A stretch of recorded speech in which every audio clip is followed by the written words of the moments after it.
The scorching sun beat down mercilessly on the dusty main street of Pinon, New Mexico territory, as Fiona Evans' screams pierced the afternoon quiet, her wrists raw from the coarse ropes that bound them.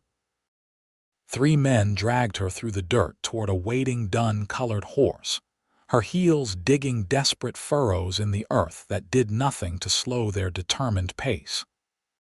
From the shadow of the livery stable, Ryder Vance watched the scene unfold, his hand instinctively moving to the Colt revolver at his hip as rage bubbled up inside him at the sight of a woman being treated worse than cattle bound for slaughter. It was the summer of 1878, and Pinon had seen its fair share of lawlessness since the silver mines opened 2 years prior. But even in a frontier town where violence was commonplace, the sight of the Blackwell brothers, notorious for their claim jumping and worse, manhandling a woman in broad daylight, crossed a line that Ryder couldn't ignore. His conscience wouldn't allow him to simply ride away, not when he recognized the unmistakable terror in the woman's eyes. "You're hurting me. Please, I've done nothing wrong," Fiona cried out, her voice cracking with fear as she struggled against her captors. Her once neat blue dress was torn at the shoulder, smudged with dirt, and her honey blonde hair had come loose from its pins, falling in tangled waves around her flushed face. "Shut your mouth, woman," growled the largest of the 3 men, jerking the rope hard enough to make her stumble. "You'll fetch a fine price across the border. Pretty thing like you might even end up as a rich man's wife if you're lucky." His laughter was cold, echoing by his companions as they continued dragging her toward their waiting horses. Ryder had heard enough. In one fluid motion, he stepped out from the shadows, his spurs jingling softly as he moved into the street. At 32, he'd spent most of his adult life in the saddle, working cattle drives from Texas to Montana, before finally settling into work as a hired gun for the Silver Crescent Mining Company. He wasn't a lawman, but he had his own code, and what he was witnessing violated it to the core. "That's far enough, Blackwell," Ryder called out, his voice carrying across the suddenly silent street.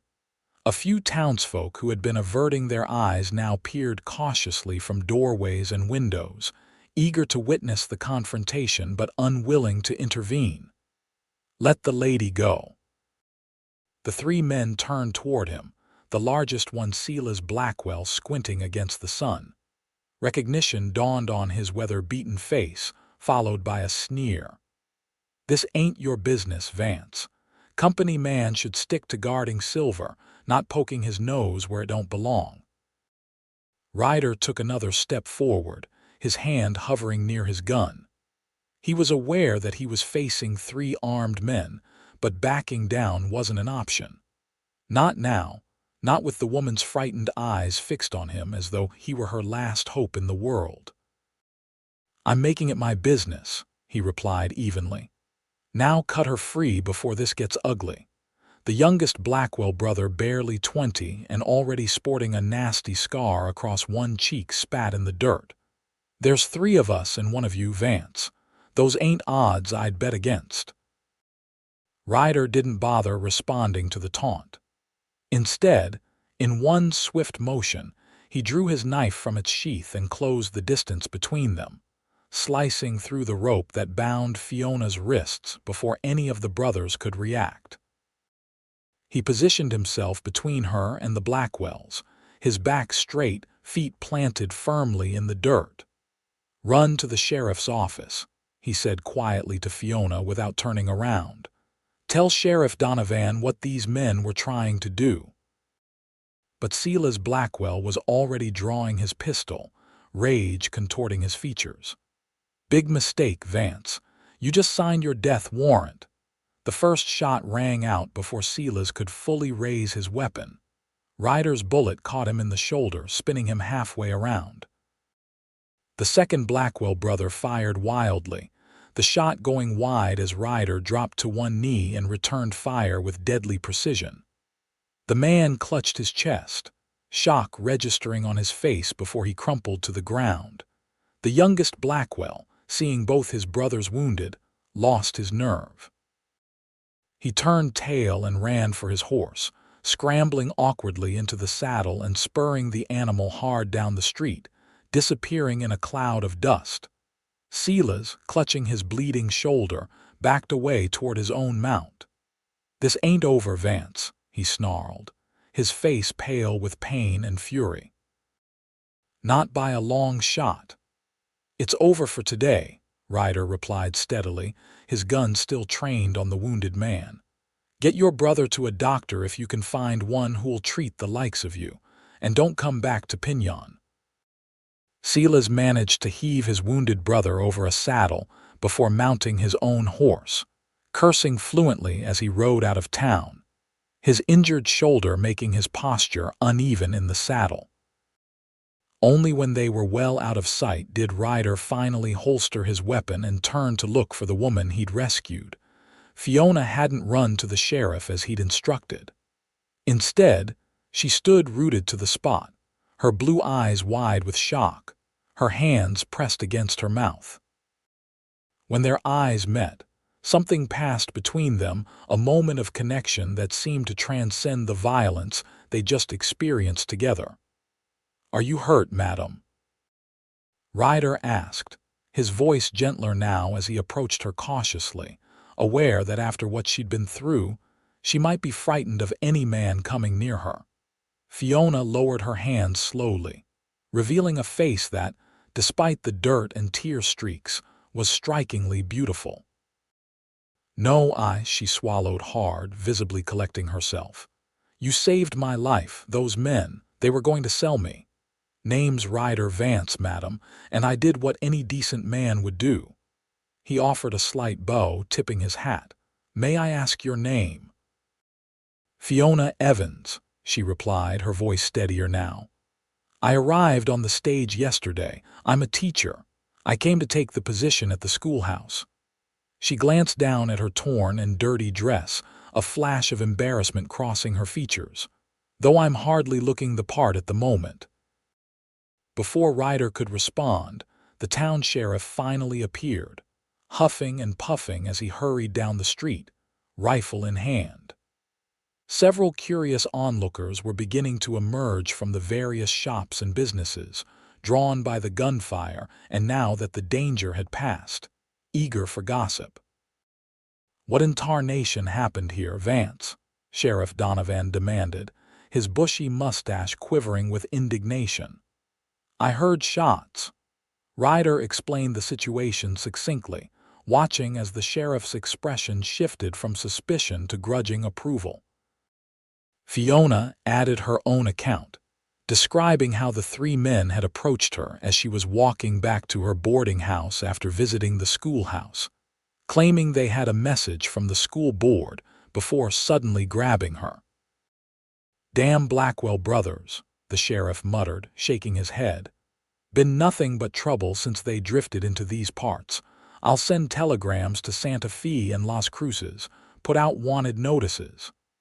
He turned to Fiona, his expression softening slightly.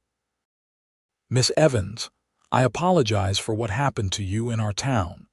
Pinyon's generally peaceful, despite what you witnessed today."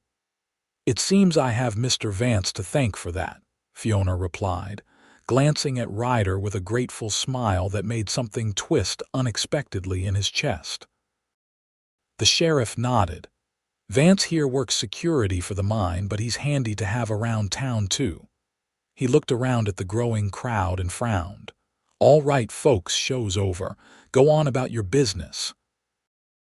As the onlookers reluctantly dispersed, Ryder noticed that Fiona was trembling slightly, the delayed shock of her ordeal finally setting in. Without thinking, he removed his long duster coat and draped it gently around her shoulders. "Miss Evans, may I escort you back to your boarding house? I imagine you'd like to rest after." He gestured vaguely at the street where the confrontation had taken place. Fiona nodded, pulling his coat tighter around her slim frame. "That's very kind of you, Mr. Vance. I'm staying at Mrs. Holloway's place on Cedar Street." "I know it," Ryder replied, offering his arm. After a moment's hesitation, she took it, her touch light but firm. As they walked away from the scene, he couldn't help but notice how she held her head high despite everything that had happened. There was a strength in her that went beyond her delicate appearance. "You're very brave, Miss Evans," he said quietly as they turned onto Cedar Street. "Most folks would be hysterical after what you just went through." Fiona gave a small, humorless laugh. "I believe I'm still in shock, Mr. Vance. The hysterics may come later in private." She glanced up at him, her blue eyes meeting his brown ones directly. "And I wouldn't have had the chance for either if you hadn't intervened." "How did you know what those men intended?" Ryder's expression darkened. "The Blackwells have a reputation. They've been running a small operation selling women to brothels in Mexico, among their other unsavory activities. The law has been trying to catch them at it, but they're slippery." He shook his head. "I couldn't stand by and watch them take you." They reached the neat white clapboard house where Mrs. Holloway ran her boarding house. Ryder had never been inside, but he knew it was considered the respectable option for single women in Pinyon, mostly the few school teachers, nurses, and shop clerks who comprised the town's limited population of unmarried females. "Would you like me to explain to Mrs. Holloway what happened?"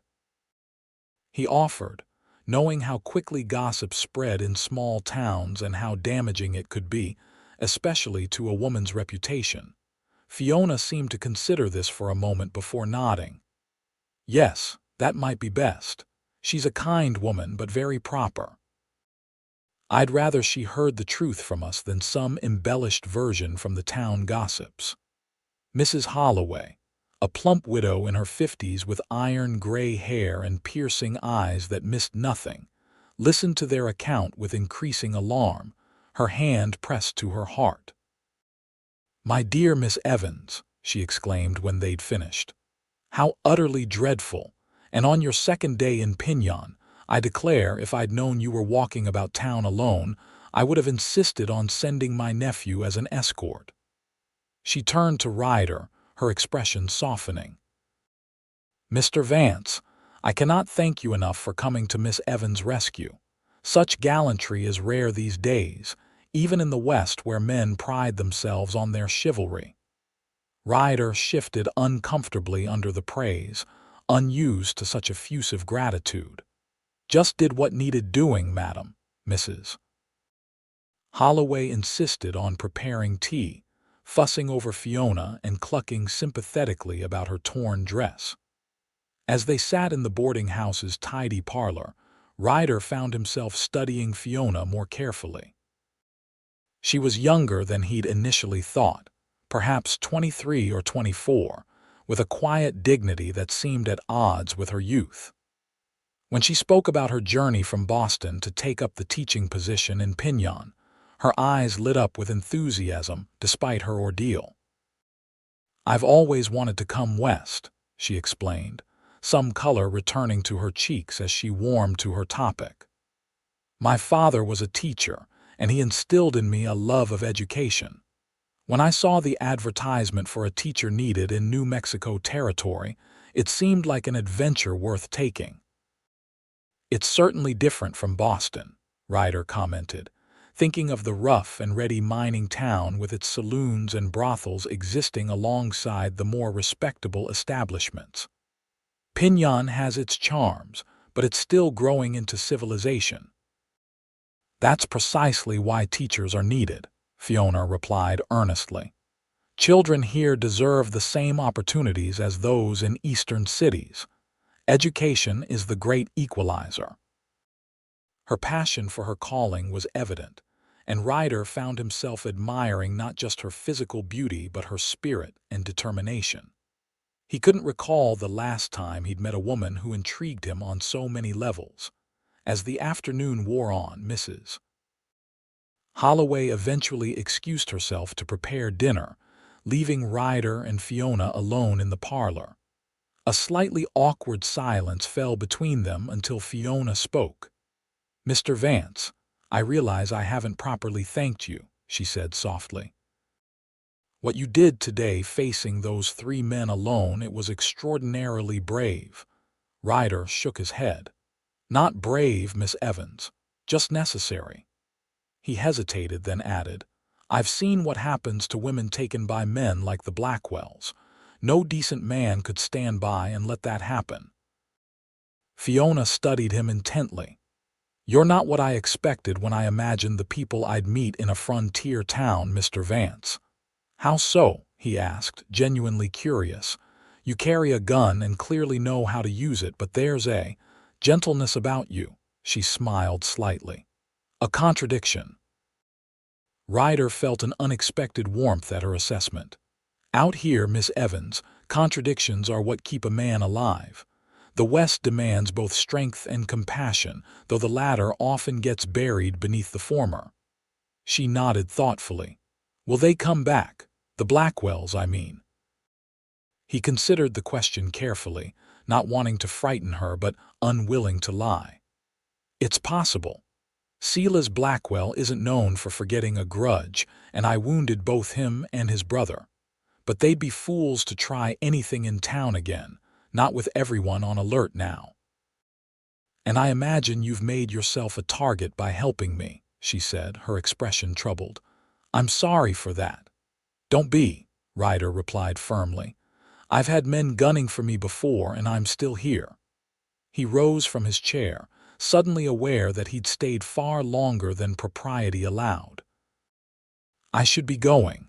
The mine owners will want to report about what happened today." Fiona stood as well, handing him back his duster coat with a grateful smile. "Thank you again, Mr. Vance, for everything." As their hands briefly touched during the exchange, Ryder felt a jolt of awareness that caught him by surprise. He tipped his hat to cover his reaction. "Miss Evans, it was a pleasure meeting you despite the circumstances. I hope the rest of your time in Pinyon proves less eventful." She laughed, a genuine musical sound that transformed her face. "After today, I think I could use a little less excitement." As Ryder stepped out onto the porch, he turned back impulsively. "The school term doesn't start for another week, does it?" Fiona nodded, a question in her eyes. "Then perhaps, if you'd allow it, I could show you some of the safer parts of Pinyon tomorrow. There's a nice view from the ridge north of town, and Mrs. Patterson's cafe serves the best apple pie this side of the Mississippi." A blush rose in Fiona's cheeks, but she smiled warmly. "I'd like that very much, Mr. Vance." "Ryder, please." "Then you must call me Fiona." With a final nod, he stepped off the porch, an unfamiliar lightness in his chest as he walked back toward the heart of town. For the first time in years, Ryder Vance was looking forward to something other than the next job or the next paycheck. And that feeling, he realized with some surprise, was a welcome change. The following morning dawned clear and bright, the late summer sun casting long shadows across Pinyon as Ryder made his way to Mrs. Holloway's boarding house. He'd taken unusual care with his appearance, wearing a freshly laundered shirt and his least worn pair of denims. He'd even visited the barber for a trim and a proper shave, earning a knowing smile from the old man, who rarely saw Ryder more than once a month. Mrs. Holloway answered his knock promptly, her eyes twinkling with undisguised interest as she ushered him into the parlor. "Miss Evans will be down shortly, Mr. Vance. She's quite looking forward to your tour of our little town." The older woman lowered her voice confidentially. "I must say, it does my heart good to see a gentleman taking an interest in our new teacher. Too many rough types in these mining towns, as yesterday's incident so tragically demonstrated." Before Ryder could respond to this not-so-subtle hint about his intentions, footsteps on the stairs announced Fiona's arrival. She wore a simple but becoming dress of sage green that complemented her fair coloring, her honey blonde hair neatly arranged beneath a modest straw hat. The bruises on her wrists from the ropes were hidden beneath long gloves, but Ryder noticed she winced slightly as she adjusted one. "Good morning, Mr. Vance Ryder," she corrected herself, a shy smile playing at her lips. "I hope I haven't kept you waiting." "Not at all," he assured her, momentarily struck by how lovely she looked in the morning light. He offered his arm. "Shall we begin our tour, Mrs.?" Holloway saw them off with a basket packed with sandwiches and a small jar of lemonade, her expression making it clear that while she approved of their outing, she expected proper behavior from both of them. "Remember, Miss Evans is due at the school board meeting at 4 o'clock, she reminded them pointedly. As they walked down Cedar Street toward the town center, Ryder was acutely aware of the curious glances they received from passers-by. News of yesterday's confrontation had spread through Pinyon like wildfire, and the sight of the mine's security man escorting the new schoolteacher was fresh fodder for the gossip mill. "I'm afraid we're causing quite a stir," Fiona commented, noticing his discomfort. "Is it going to cause trouble for you? Being seen with me, I mean." Ryder shook his head. "People will talk regardless of what we do or don't do. That's the nature of small towns. But no, it won't cause me any trouble." He guided her across the street, avoiding a particularly muddy patch. "If anything, being seen with someone as respectable as the town's schoolteacher might improve my standing." This drew a laugh from Fiona. "And here I was worried my reputation might be damaged by association with a man who carries a gun for a living." "Touché, Miss Evans," he replied, grinning. It surprised him how easily conversation flowed between them, as though they'd known each other far longer than a day. Their first stop was the schoolhouse where Fiona would soon be teaching. It was a modest one-room building at the edge of town, recently constructed with funds from the silver mine owners who understood that attracting families to Pinyon meant providing education for children. "It's smaller than where I taught in Boston," Fiona remarked as they stood in the empty classroom, "but the essentials are the same. Children are children, whether in New England or New Mexico territory." Ryder watched as she moved about the room, straightening books on shelves and running her fingers over the smooth surface of the teacher's desk.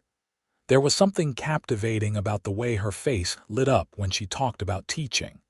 "How many students will you have?" he asked, genuinely interested. 23 at last count, ranging from 6 to 16 years old, she replied. "Some of the older boys only attend during the winter months when mining work slows down." She sighed. "That's something I hope to change." Education is so vital, especially for children growing up in frontier communities. "You really believe in what you're doing," Ryder observed. It wasn't a question. Fiona turned to face him, her expression earnest. "I do. My father used to say that books could take you places that even the fastest horse couldn't reach. I want to give these children that gift, the ability to travel through knowledge, to see beyond Pinyon." "Even though you yourself traveled all the way to Pinyon?" he asked with a slight smile. She laughed. "Precisely because I did. Books gave me the courage to come west to seek adventure beyond Boston's familiar streets." She glanced around the schoolroom once more. "What about you, Ryder? What brought you to Pinyon?" The question was innocent enough, but it touched on aspects of his past that Ryder rarely discussed. For a moment, he considered giving her the simplified version he offered to most people, that he'd drifted west like so many men seeking opportunity. But something about Fiona's open expression made him want to offer more of the truth. "I was a Texas Ranger before the war," he began, leaning against one of the student desks. "Spent 4 years fighting for the Confederacy, though I had little passion for the cause. When it ended, I couldn't go back to enforcing laws that seemed increasingly meaningless to me." He shrugged. So I drifted, worked cattle drives, did some bounty hunting. Eventually got hired by the Silver Crescent Mining Company to protect their shipments and keep order among the miners. Fiona listened attentively, her blue eyes never leaving his face. And do you like it? Your work here? Ryder considered the question. It pays well enough and I'm good at it, but… He hesitated, surprising himself with his honesty. But I've been thinking lately that there must be more to life than standing guard over silver ore and breaking up fights between drunken miners. What would you rather be doing? She asked softly. The question caught him off guard. No one had asked him that in years, perhaps because he gave the impression of a man content with his lot. I bought a small parcel of land about 5 miles outside town, he admitted. It's not much, some pasture, a creek, a few trees. Been thinking about raising horses. Good horses, not just any nags, but animals with bloodlines and training.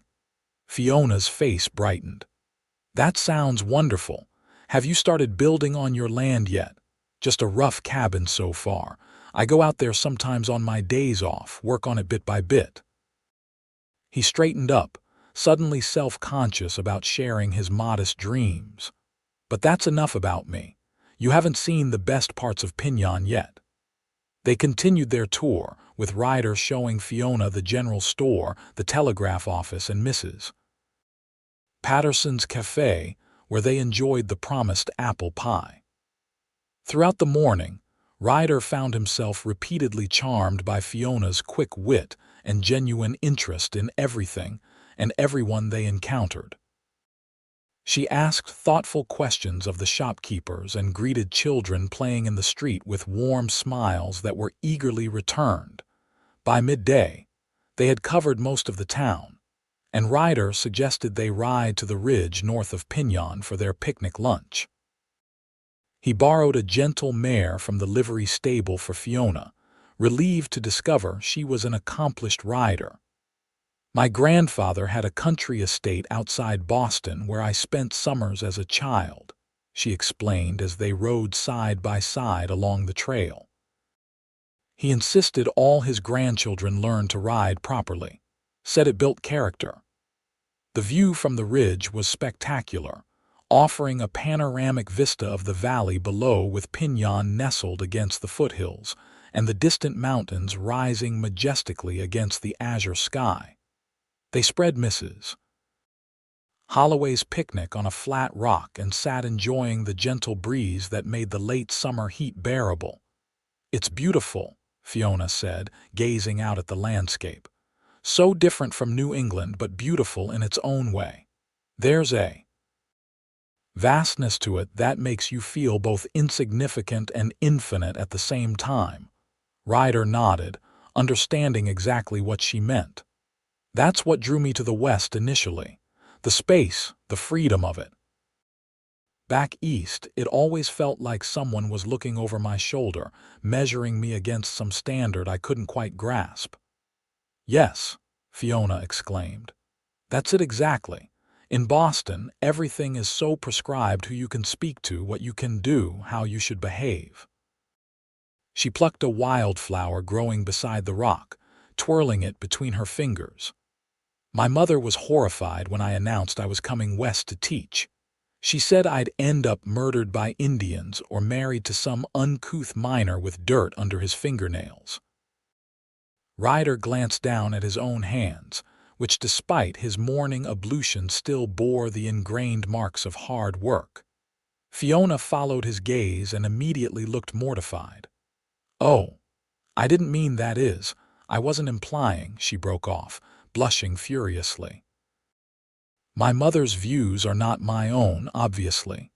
To her evident relief, Ryder laughed. No offense taken. And your mother's not entirely wrong about the dangers out here, as you discovered yesterday, though the Blackwells pose a far greater threat than any of the local tribes these days. The mention of the previous day's events sobered them both. Fiona unconsciously rubbed her wrists where the ropes had chafed her skin. Do you really think they'll come back? For revenge, I mean. Ryder considered this carefully. Silas Blackwell has a reputation for holding grudges, but he's also a survivor. With his brother wounded and the law alerted to their activities, the smart move would be to lie low for a while, maybe move their operation elsewhere. He looked at her directly. But I won't lie to you, it's possible they might return, which is why I've arranged for Deputy Myers to keep an eye on the boarding house for the next few weeks, just as a precaution. Fiona's expression softened. You've been very thoughtful, Ryder, thank you. They lapsed into comfortable silence, enjoying the view and the simple pleasure of each other's company. As they packed up the remains of their picnic, Ryder found himself reluctant for the day to end. There was something about Fiona Evans that intrigued him on a level he hadn't experienced before, a complexity beneath her proper exterior that called to something equally complex within himself. "Your land," Fiona said suddenly, as they mounted their horses for the return journey. "Is it far from here?" "About 3 miles that way," Ryder replied, pointing northwest. "Why do you ask?" She hesitated, then smiled. "I'd like to see it someday. Your future horse ranch, if you wouldn't mind showing me, that is." The request surprised and pleased him. "I'd be happy to. Though I should warn you, it's very much a work in progress. The cabin is habitable but hardly comfortable." "All great things start as works in progress," Fiona replied, her eyes twinkling. "Including us, I suppose." The simple phrase, "including us," sent a warmth spreading through Ryder's chest that had nothing to do with the afternoon sun. As they rode back toward Pinyon, he found himself sharing more details about his plans for the land, the stable he intended to build, the breeding stock he hoped to acquire, the house that would eventually replace the rough cabin. Dreams he'd rarely voiced aloud suddenly seemed more tangible when shared with Fiona. They returned to town with just enough time for Fiona to freshen up before her meeting with the school board. As Ryder helped her down from her horse outside the boarding house, their hands lingered together a moment longer than necessary. "Thank you for today," Fiona said softly. "It was exactly what I needed after yesterday's unpleasantness." "The pleasure was mine," Ryder replied, meaning it more than he'd expected to. "Perhaps, if you're not too busy with school preparations, we could do something similar again before your term starts." The smile that lit up Fiona's face was answer enough, but she nodded for good measure. "I'd like that very much." As Ryder watched her walk up the path to Mrs. Holloway's front door, he was struck by the realization that in just 2 days, Fiona Evans had somehow managed to awaken possibilities in him that he'd long since dismissed, possibilities of connection, of purpose beyond his current existence, perhaps even of love. The thought should have terrified him, but instead, he found himself smiling as he turned to lead the horses back to the livery stable. In the days that followed, Ryder and Fiona fell into a comfortable pattern. He would escort her to the schoolhouse each morning, where she prepared for the upcoming term, organizing books and supplies, writing lesson plans, and meeting with parents eager to introduce themselves to Pinyon's new teacher. In the afternoons, they would often walk together, sometimes stopping at Mrs. Patterson's cafe for pie, other times simply enjoying each other's company as they explored the town and its surroundings. 5 days after their first outing, Ryder finally took Fiona to see his land. The late August day was gloriously clear, with just enough breeze to keep the heat tolerable as they rode northwest from town. Ryder found himself increasingly nervous as they approached his property, suddenly seeing it through Fiona's eyes: the unfinished cabin, the crude corral, the general air of a project barely begun. "It's not much to look at yet," he cautioned as they crested the final rise that revealed the small valley he'd purchased. "But the creek never runs dry, even in summer, and the grass is good for horses. Fiona reined her mare to a stop beside him, taking in the view with evident appreciation. "It's lovely, Ryder, truly. I can see exactly why you chose this spot." The property's natural beauty was undeniable, a gentle valley nestled between two low ridges, with a clear creek winding through stands of cottonwood and willow. The cabin sat on a slight rise near the creek, its rough-hewn logs weathering to a silver gray in the New Mexico sun. A small corral stood nearby, currently empty except for the single gelding that Ryder kept on the property for when he stayed overnight. They dismounted and secured their horses, and Ryder gave Fiona a tour of his modest holdings, increasingly pleased by her genuine enthusiasm. She didn't see the project's current shortcomings, but rather its potential exactly as he did. "And you're building all this yourself?" she asked as they examined the cabin, which consisted of a main room with a stone fireplace and a small bedroom partitioned off at the back. Ryder nodded. "When I have time. The mine keeps me busy, but I get out here at least one day a week. Been slowly gathering materials for a proper stable." He gestured toward a pile of lumber stacked under a tarp. "Come spring, I plan to start on the main house. Nothing fancy, but something more substantial than this." Fiona ran her hand along the cabin's doorframe, which Ryder had carefully planed smooth. "You're quite skilled. Did you learn carpentry before coming west?" "My father was a carpenter," he explained, surprised at how easily the personal details were flowing when he usually kept them guarded. "Taught me the basics before I left home. The rest I picked up along the way." They sat on the cabin's small porch, sharing the lunch they'd brought and watching as a red-tailed hawk circled lazily overhead. The easy silence between them was comfortable, punctuated only by the gentle gurgle of the creek and the occasional whicker from the horses. "I can see you here," Fiona said suddenly, her blue eyes thoughtful as she gazed out over the valley. "Building something real, something lasting." Her words touched something deep within him. "That's the plan, been drifting too long." He hesitated, then added, "What about you? Is Pinyon just a stop on your journey west, or do you plan to put down roots?" Fiona considered the question seriously. "I signed a 2-year contract with the school board, but beyond that." She shrugged, a small smile playing at her lips. "I suppose it depends on what keeps me here. The school, the community, the people." Her eyes met his briefly before returning to the view. The implication wasn't lost on Ryder, and it sent a surge of hope through him that was as unexpected as it was powerful. Before he could respond, however, the sound of approaching hoofbeats drew their attention. Ryder was immediately alert, his hand moving to the revolver at his hip as he stood. "Stay here," he instructed Fiona, his voice low and serious.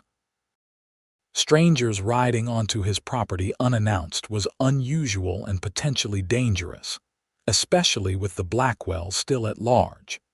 But as the riders came into view, 3 men on horseback, approaching from the direction of Pinyon, Ryder relaxed slightly. He recognized the lead rider as Deputy Myers from the sheriff's office, though the other 2 men were unfamiliar. "Vance," Myers called as they drew closer. "Thought we might find you out here." Ryder stepped off the porch, positioning himself between the approaching riders and Fiona, who had risen to stand in the cabin doorway. "What brings you all this way, Deputy?" Myers reined his horse to a stop, nodding respectfully to Fiona before turning his attention back to Ryder. "Got word from Las Cruces this morning. The Blackwells hit a stagecoach near Alamogordo yesterday, killed the driver and a passenger, made off with the strongbox." Ryder felt a cold weight settle in his stomach. "All 3 of them, just Silas and the youngest from the descriptions. Seems the middle brother didn't survive his wounds from your encounter." Myers glanced at Fiona, his expression grim. Sheriff thought you both should know. Silas was heard making threats about Pinion, specifically about settling scores with you, Vance, and, well, with Miss Evans here." Fiona stepped forward, her face pale but composed. "He mentioned me specifically?" Myers shifted uncomfortably in his saddle. "Yes, madam. Afraid so. A witness at the stagecoach robbery heard him say something about the schoolteacher who cost him his brother. Sheriff's taking it seriously enough that he asked me to find you and suggest you both return to town where he can keep an eye on things." Ryder's mind was already racing through the implications. Silas Blackwell was vindictive and dangerous under normal circumstances. Driven by grief over his brother and a thirst for revenge, he would be even more unpredictable. "We'll head back now," Ryder decided, turning to Fiona. "I'm sorry about this." She nodded, her composure remarkable given the circumstances. "Of course, we should go." Within minutes, they had saddled up and were riding back toward Pinion, flanked by Myers and the two deputies. Ryder kept close to Fiona, his senses on high alert as they traveled. He couldn't help but feel that their idyllic afternoon had been shattered, not just by the interruption, but by the reminder that danger still lurked on the horizon. When they reached Pinion, Sheriff Donovan was waiting for them at his office, his weathered face creased with concern as Myers related their conversation. "I've put extra men on patrol," the sheriff informed them, "and sent telegrams to every town within 50 miles to be on the lookout for the Blackwells. But until they're caught." He looked directly at Fiona. "Miss Evans, I'd advise you not to go anywhere alone, not even during daylight hours." Fiona nodded, her hands clasped tightly in her lap. "I understand, Sheriff, but school starts in 2 days. I can't possibly cancel or delay it because of threats against me personally." "No one's suggesting you should," Donovan assured her. "But we'll arrange for someone to escort you to and from the schoolhouse, and I'll have a deputy check in regularly during school hours." "I'll take responsibility for Miss Evans' safety," Ryder interjected firmly. "My contract with the mine gives me some flexibility, and they'll understand the circumstances." The sheriff looked relieved. "That would be helpful, Vance. No offense to my deputies, but you've faced the Blackwells before and lived to tell about it." After further discussion of security measures, Ryder escorted Fiona back to Mrs. Holloway's boarding house, both of them quiet, lost in their own thoughts about this new development. On the porch, before she went inside, Fiona finally broke the silence. "I'm sorry, Ryder. This is all because of me." "If you hadn't helped me that day, don't," he interrupted gently. "Don't apologize for something that's not your fault. The Blackwells are outlaws who have hurt plenty of innocent people. What happened to the middle brother, that was his choice, not yours." Fiona sighed, her shoulders dropping slightly. "I know you're right, but I hate that I've brought this danger to Pinion and especially to you." "Fiona," Ryder said, taking her hand impulsively, "listen to me.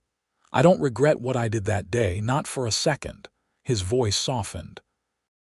"Meeting you has been, well, it's been the best thing that's happened to me in a long time. Whatever comes next, we'll face it together." The smile she gave him was tremulous but genuine. "Together," she echoed, squeezing his hand. "Thank you, Ryder, for everything."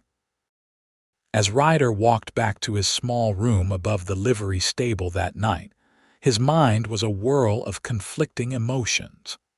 Concern for Fiona's safety warred with a growing certainty about his feelings for her. In just a week, she had become inexplicably important to him, her smile, her intelligence, her courage in the face of adversity. The threat posed by the Blackwells only crystallized what he was already beginning to realize. He was falling in love with Fiona Evans. The thought both terrified and exhilarated him. It had been years since he'd allowed himself to care so deeply about another person, Years of keeping everyone at arm's length while he drifted from job to job, place to place.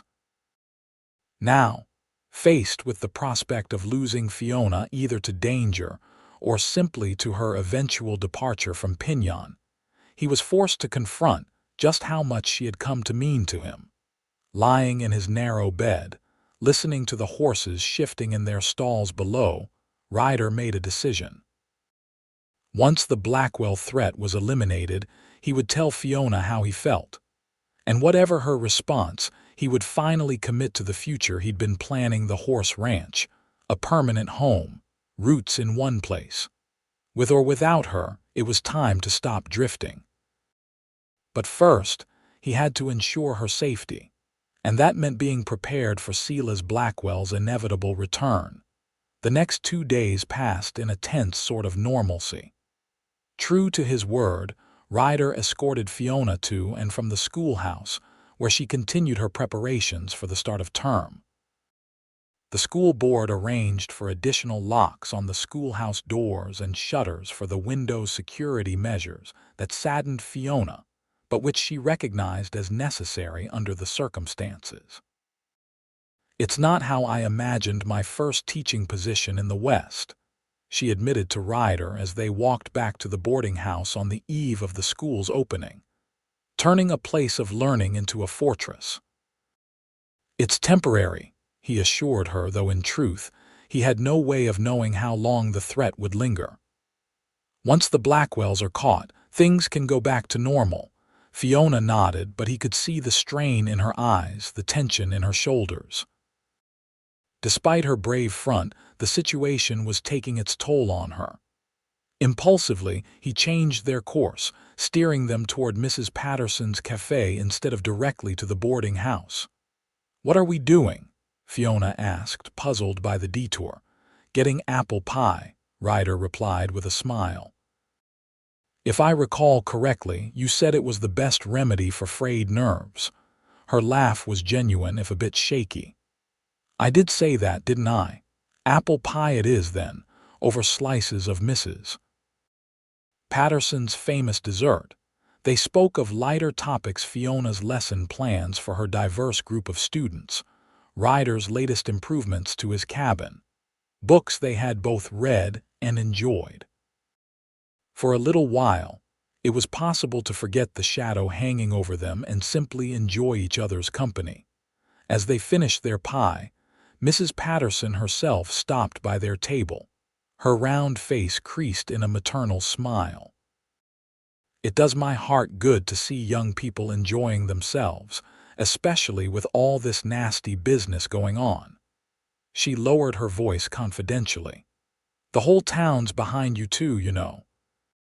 Those Blackwell scoundrels won't find any friends or hiding places in Pinion, not after what they tried to do to our new schoolteacher." Ryder was touched by the older woman's support, and by her casual inclusion of him alongside Fiona as someone the town valued. It was a novel sensation for a man who'd spent most of his adult life on the periphery of communities rather than as part of them. "Thank you, Mrs. Patterson," Fiona said warmly. "Your kindness, everyone's kindness, has meant so much to me during this difficult time."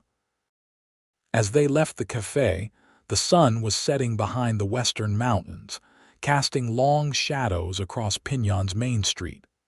Most businesses were closing up for the day, shopkeepers and clerks heading home to their families. The evening had a peaceful quality that almost made it possible to believe that no danger lurked on the horizon. Almost, but not quite.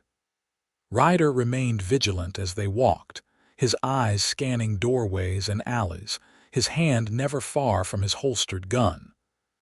He'd survived as long as he had in dangerous professions, by never letting down his guard, and he wasn't about to start now, not with Fiona's safety at stake. They reached Mrs. Holloway's boarding house without incident, and Ryder saw Fiona safely inside with promises to return at dawn to escort her to the schoolhouse for her first day of teaching. As he turned to leave, she caught his arm. "Ryder, wait." Her blue eyes were serious in the lamp-lit foyer. "I want you to know, whatever happens tomorrow or the next day or the next, these past days with you have been wonderful. I don't regret a moment of them." The simple sincerity of her words caught him off guard, warming something deep inside him. "Neither do I," he replied softly. "Not a single moment." Their eyes held for a long beat, and Ryder found himself leaning slightly toward her, drawn by something powerful and undeniable. For a heartbeat, it seemed as though Fiona might close the distance between them, her lips parting slightly as she tilted her face up to his. The sound of Mrs. Holloway's footsteps in the hallway broke the spell.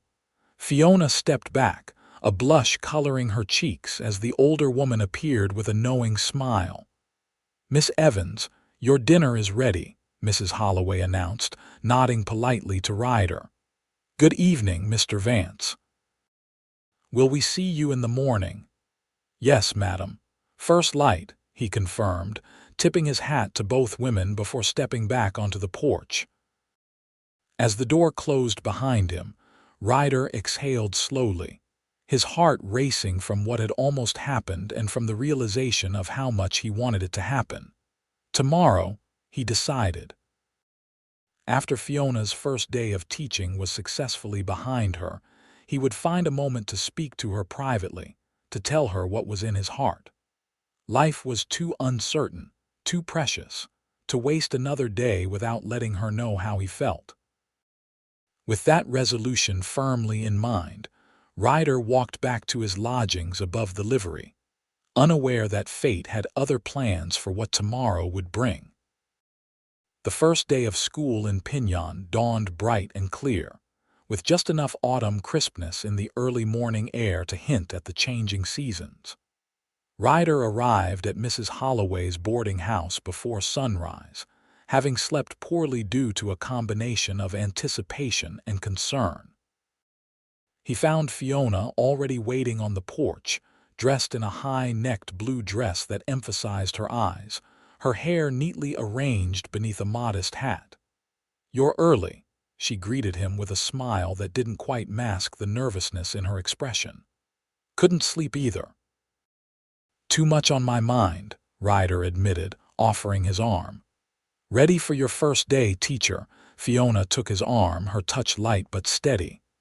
"As ready as I'll ever be. 23 students of varying ages and abilities, all looking to me for guidance. What could possibly go wrong?" Her self-deprecating humor made him chuckle. "You'll be wonderful. Those children are lucky to have you." They walked to the schoolhouse in the growing light of dawn, Fiona chattering somewhat anxiously about her lesson plans and classroom arrangements. Ryder listened attentively, enjoying the animation in her face and the passion in her voice when she spoke about teaching. By the time they reached the schoolhouse, the sun was fully up, casting a golden glow over the simple wooden building. "I'll check inside first," Ryder said, his hand moving to his revolver out of habit. Despite the tranquility of the morning, he wasn't taking any chances with Fiona's safety. The schoolhouse was empty, its single room neat and orderly just as Fiona had left it the previous afternoon. Desks were arranged in rows facing the teacher's desk. A blackboard hung on the wall behind it, and shelves of books lined the side wall. Ryder checked the small cloakroom and storage closet as well before signaling to Fiona that all was clear.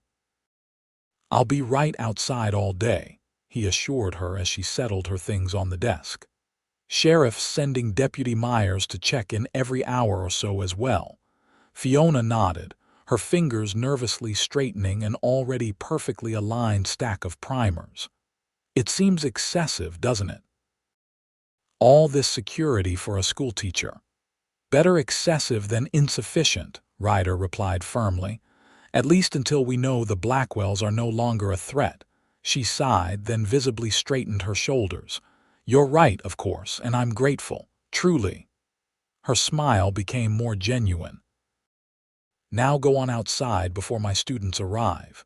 It wouldn't do for the fearsome Mr. Vance to intimidate them on their first day. Ryder grinned at her teasing. "Fearsome, am I? Absolutely terrifying," Fiona assured him with a twinkle in her eye. "Now, shoo, let me prepare to welcome my class."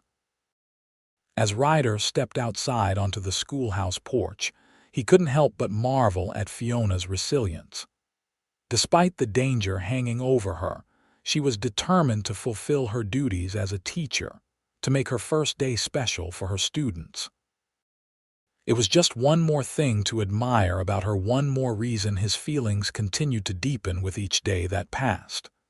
The students began arriving shortly before 8 o'clock, some on foot, others on horseback or in wagons with their parents.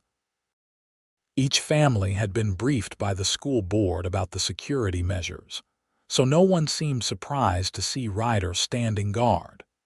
Several fathers nodded approvingly as they dropped off their children, and a few mothers thanked him directly for protecting their teacher.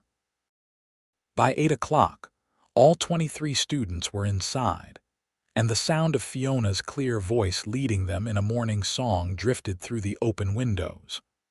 Ryder settled into his vigil, positioned where he could see both the road approaching the schoolhouse and all sides of the building itself. Deputy Myers arrived as promised an hour later, reporting no unusual activity in or around Pinyon. The morning passed peacefully. At noon, the children spilled outside for lunch and playtime, their exuberant energy a stark contrast to the tension of the past few days. Fiona joined Ryder on the porch, her cheeks flushed with excitement as she watched her students playing tag and other games in the schoolyard. "How's it going?" he asked, enjoying the happiness radiating from her. "Wonderfully," she replied with genuine enthusiasm.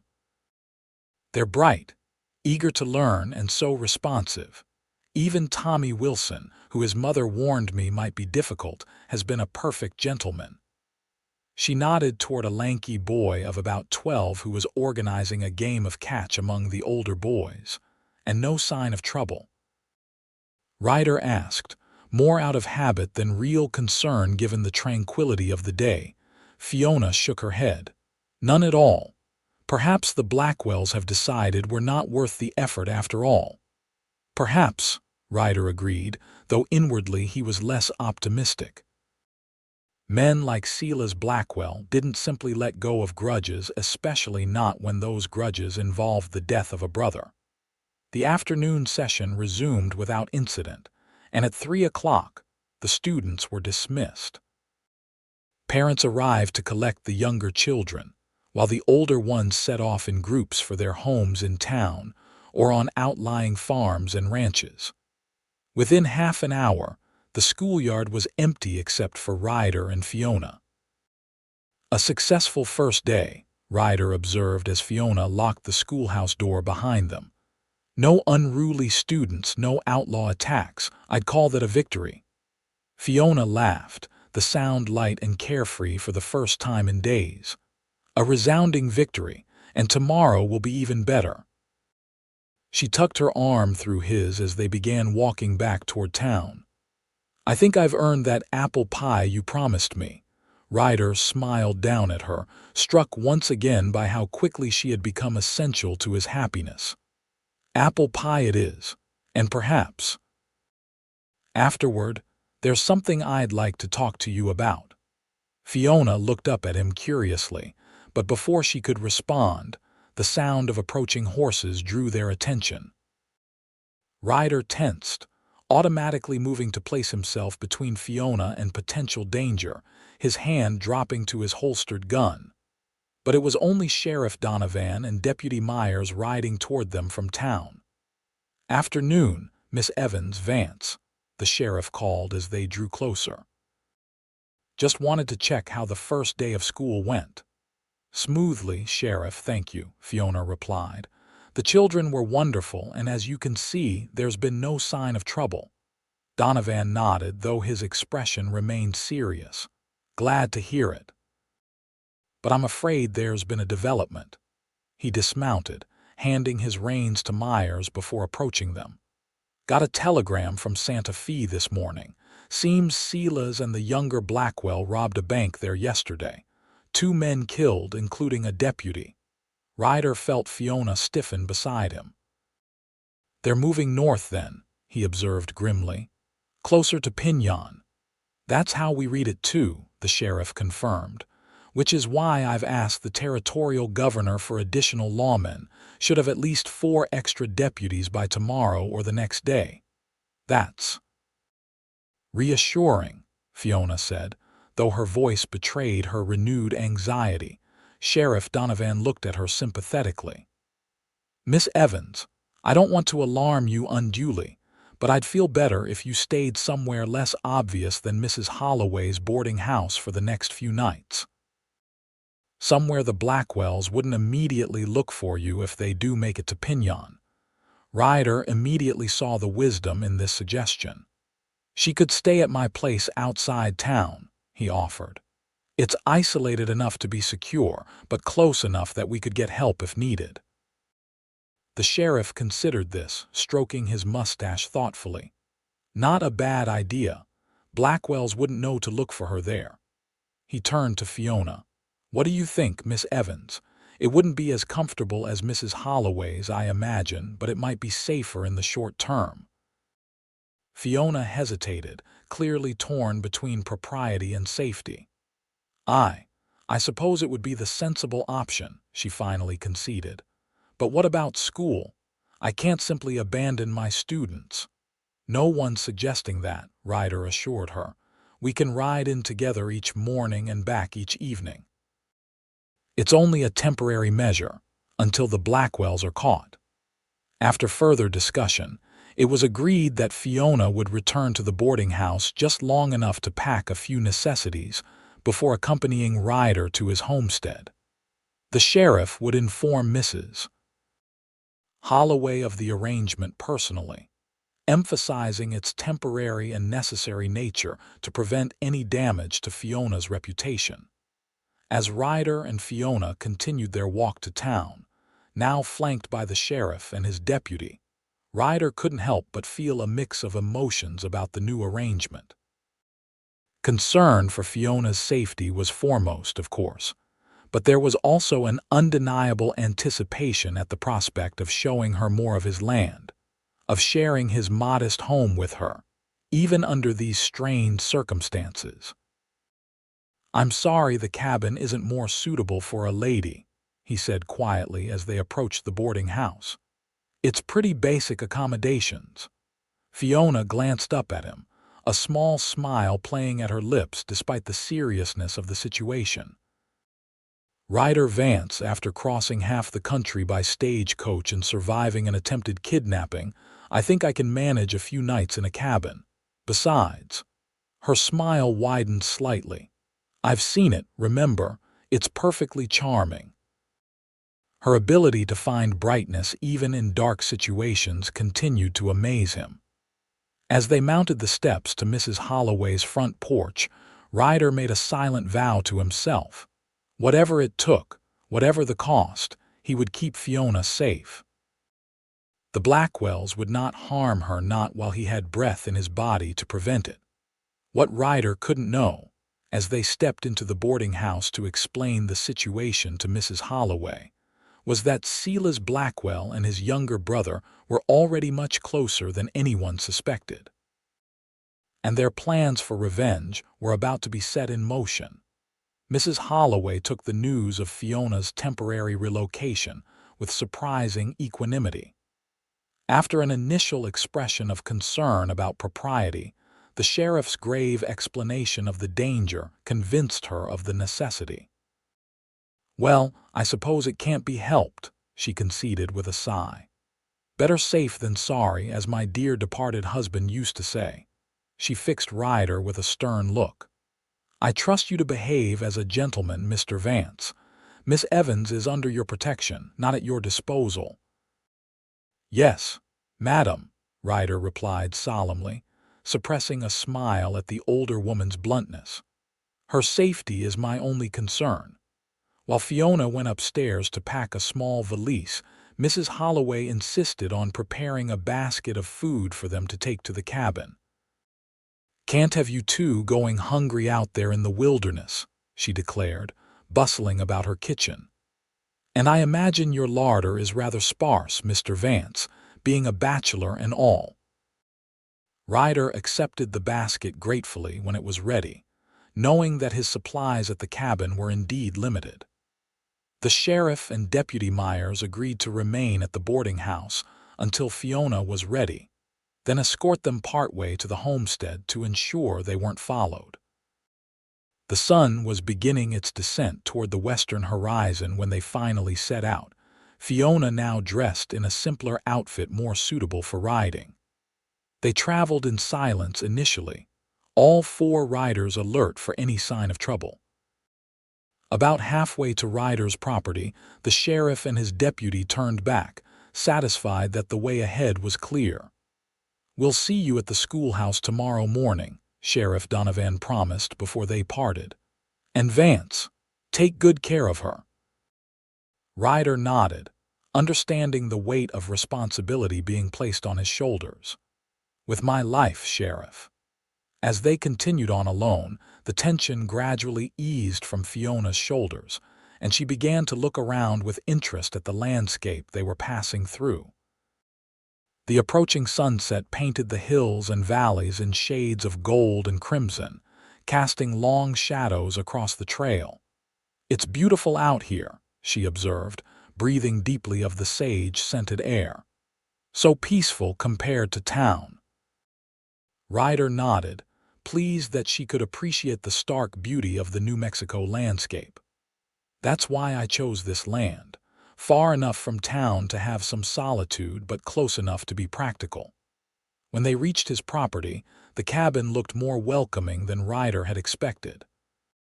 The setting sun gilded the rough-hewn logs, and the chimney promised warmth against the cooling evening air. The single gelding in the corral nickered a greeting as they approached, trotting over to the fence to investigate the newcomers. "That's Rusty," Ryder explained as he helped Fiona dismount. "First horse I bought for the ranch. He's getting on in years, but he's good company when I'm out here alone." Fiona approached the corral, speaking softly to the chestnut gelding who extended his nose curiously toward her. "He's lovely," she said, gently stroking the white blaze on his face. "Gentle eyes." Ryder watched her with the horse, struck once again by the natural grace she brought to every interaction. After a moment, he shook himself from his reverie and set about taking care of their mounts, unsaddling and rubbing them down before turning them into the corral with Rusty. Fiona insisted on helping, and Ryder found himself enjoying the simple domestic rhythm of working alongside her. Inside, the cabin was just as Spartan as Ryder had warned: a main room with a stone fireplace, rough-hewn table, and 2 chairs, plus the small bedroom partitioned off at the back. But he'd swept it clean before leaving that morning, and the windows let in the last golden rays of the setting sun, giving the space a warm glow. "You take the bedroom," Ryder said immediately, setting Fiona's valise and Mrs. Holloway's food basket on the table. "I'll sleep out here by the fire." Fiona looked as though she might protest, but then nodded. "Thank you, though I feel as though I'm imposing terribly." "Not at all," Ryder assured her, already moving to light the lantern hanging by the door. "I'm glad to have the company and gladder still to know you're safe." He paused, then added more quietly, "The idea of you staying in town, an easy target for the Blackwells. It doesn't bear thinking about." Fiona's expression softened at his admission. "You've done so much for me, Ryder. I don't know how I'll ever repay you." "There's nothing to repay," he replied simply. "It's what anyone would do for." He hesitated, not quite ready to put his feelings into words. "For a friend," he finished, though the term seemed woefully inadequate for what Fiona had become to him. A comfortable silence fell between them as Ryder built a fire in the hearth while Fiona unpacked the food Mrs. Holloway had sent. The domesticity of the scene preparing a meal together in his cabin as night fell outside stirred something profound in Ryder. It was a glimpse of the life he'd been slowly building toward, the future he hoped for. And seeing Fiona as part of that vision felt right in a way that both thrilled and terrified him. They ate by firelight, sharing stories from their respective days, Fiona's experiences with her new students, Ryder's observations about the town's response to the Blackwell threat. As the evening wore on, the conversation turned more personal, touching on childhood memories, books they'd read, dreams they harbored. "I always wanted to see the ocean," Fiona admitted as they lingered over cups of coffee. "Growing up in Boston, it was right there, but somehow I never made it to the shore. And now here I am, about as far from any ocean as a person can get in this country." She laughed softly at the irony. "We could go someday," Ryder said impulsively. "To California, maybe, see the Pacific." The words hung in the air between them, laden with implication of future together, journeys shared. Fiona's eyes reflected the firelight as she looked at him. "I'd like that," she said quietly, and Ryder felt something shift between them, a barrier lowering, a possibility opening. The moment was interrupted by a sound outside, a horse whickering, followed by the snap of a twig. Ryder was on his feet in an instant, revolver in hand, moving silently to the window. "What is it?" Fiona whispered, fear evident in her voice. "Probably nothing," Ryder replied softly, peering out into the darkness. "But stay down, away from the windows." The moon was nearly full, providing enough light to see the corral and the approach to the cabin. For a long moment, nothing moved. Then, just at the edge of visibility, a shadow detached itself from the trees, a figure on horseback, followed by another. "Blackwell's," Ryder breathed, his worst fears confirmed. Somehow they'd found out about his property, about Fiona's location. "There are two of them, approaching from the east." Fiona had gone very pale, but her voice was steady when she spoke. "What do we do?" Ryder's mind raced through their options. The cabin wasn't built to withstand an attack, the walls were solid enough, but the windows were vulnerable, and there was only the one door. They could try to make a run for it, but in the open country, they'd be easy targets. "We need to hold them off until morning," he decided. "The sheriff will come looking for us when we don't show up at the schoolhouse." He moved quickly to the bedroom, pulling a shotgun from under the bed and checking that it was loaded. "Take this," he told Fiona, pressing it into her hands. "Only as a last resort." Her fingers closed around the weapon, her expression resolute despite the fear in her eyes. "I've never fired a gun before," she admitted. "Point and pull the trigger," Ryder instructed grimly. "It doesn't take much aim at close range." He moved back to the window, calculating distances and angles. "They're still holding back, probably trying to figure out if we know they're here." Suddenly, a voice called out from the darkness. "Vance, we know you're in there, and we know you've got the teacher with you. Come on out, and maybe we won't burn this place to the ground with both of you inside it." Silas Blackwell's distinctive rasp carried clearly in the still night air. Ryder exchanged a glance with Fiona, silently communicating that they should remain silent. "Have it your way," Silas called after a moment of waiting. "But remember, we offered you a chance." The crack of a rifle shot punctuated his words, the bullet splintering the wooden frame of the window where Ryder stood. He ducked down, pulling Fiona with him to the floor. "They're going to try to force us out," he said urgently. "We need to be ready when they make their move."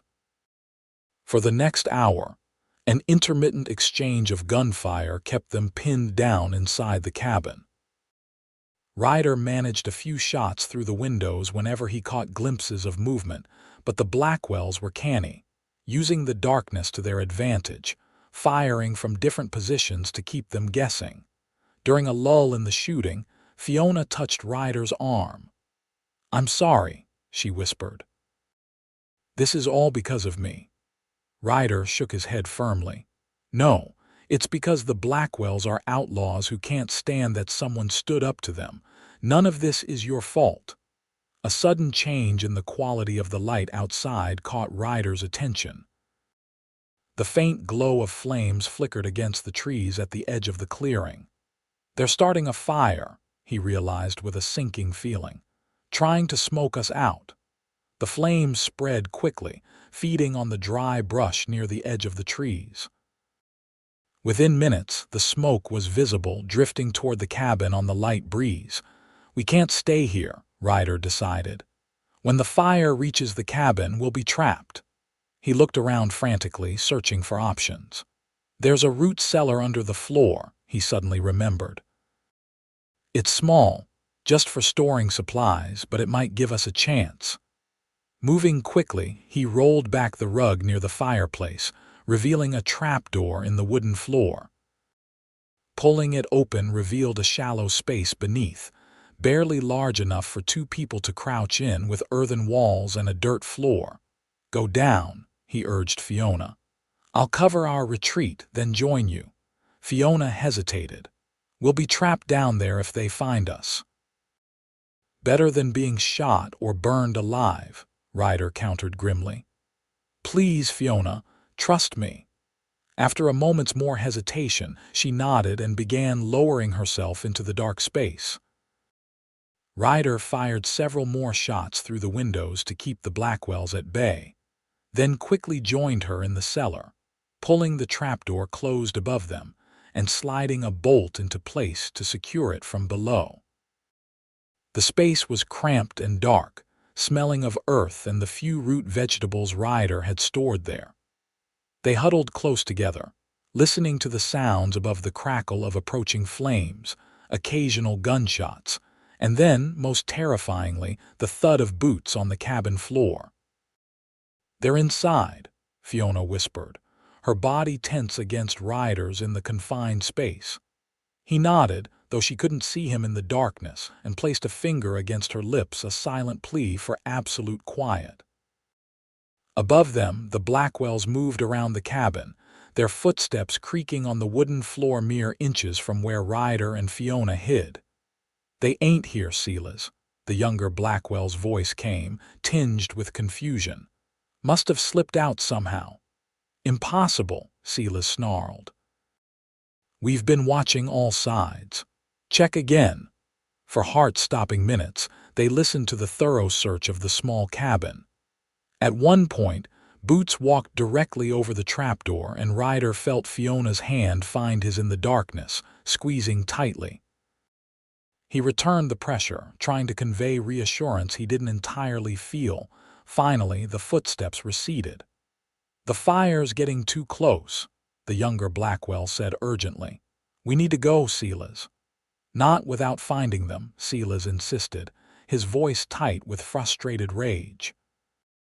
"They must have left before we got here," his brother argued.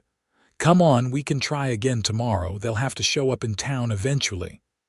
A long pause followed, then the sound of Silas spitting on the floor. "Fine, but this isn't over, not by a long shot." The relief Ryder felt at hearing the Blackwells leave was short-lived. The smell of smoke was growing stronger, seeping through the cracks around the trapdoor. The fire they'd started was reaching the cabin. "We need to get out of here," he told Fiona urgently. "The cabin's catching fire." "But the Blackwells, hopefully they're far enough away by now, we'll have to risk it. We can't stay here and burn." Cautiously, Ryder slid back the bolt and pushed up on the trapdoor. Smoke immediately billowed down into the cellar, making them both cough. The main room of the cabin was filled with it, the far wall already engulfed in flames that were spreading rapidly to the roof. "Stay low," Ryder instructed, pulling himself up and then helping Fiona out of the cellar. "And move fast." Crouching below the worst of the smoke, they made their way to the door. Ryder paused before opening it, peering carefully through a crack to ensure the Blackwells weren't lying in wait outside. Seeing no immediate threat, he pushed the door open, and they stumbled out into the blessedly clean night air. The cabin was burning fiercely now, the dry timber catching quickly. Ryder spared a moment's regret for the simple home he'd built with his own hands, before turning his attention to their more pressing concern, getting to safety, before the Blackwells realized they'd emerged. "The horses," Fiona said suddenly, pointing toward the corral where the animals were growing increasingly agitated by the fire. Ryder nodded and they ran to the corral. The horses were whinnying nervously, tossing their heads as they eyed the growing blaze. Ryder quickly caught his gelding and Fiona's mare, saddling them with practiced speed while Fiona soothed the frightened animals. "We'll head west," Ryder decided as he helped Fiona mount. "There's a line shack about 5 miles that way, belongs to the Mackenzie Ranch. We can shelter there for the night." They rode hard through the darkness, neither speaking, both acutely aware that the Blackwells might still be nearby. The burning cabin receded behind them, its glow visible for miles across the open country. Ryder led them on a circuitous route, doubling back occasionally to ensure they weren't being followed, before finally turning toward the line shack he'd mentioned. It was well past midnight when they finally reached it, a simple one-room structure used by cowboys working the outlying ranges of the Mackenzie spread. It was empty, as Ryder had expected this time of year, and while it offered little in the way of comfort, it was secure and far from the burning remains of his own cabin. As they unsaddled the horses and settled them for what remained of the night, the adrenaline that had carried them through their escape began to fade, leaving both Ryder and Fiona shaky with delayed reaction to their narrow brush with death. Inside the shack, Ryder managed to light a small fire in the crude stone fireplace, its warm glow illuminating Fiona's pale face as she sank onto a rough wooden bench, trembling slightly. "Are you hurt?" he asked, kneeling before her, his eyes searching her face with concern. She shook her head. "No, just processing everything that happened." She looked up at him, her blue eyes wide in the firelight. "They burned your home, Ryder, because of me, everything you've worked for." "It was just a cabin," he said firmly, taking her hands in his. "It can be rebuilt. You can't be replaced." The words were out before he could consider them, revealing more of his feelings than he'd intended. Fiona's gaze held his, something shifting in her expression. "You really mean that, don't you?" "Yes," Ryder replied simply, no longer seeing any reason to hide the truth. "Fiona, these past days with you, they've meant more to me than I can say. When I thought we might not make it out of that cellar alive, my only regret was not telling you how I feel." She drew a shaky breath, her fingers tightening around his. "And how do you feel, Ryder Vance?" The moment stretched between them, fraught with possibility. Ryder had faced danger countless times in his life: gunfights, stampedes, blizzards, but nothing had ever terrified him as much as this moment of vulnerability.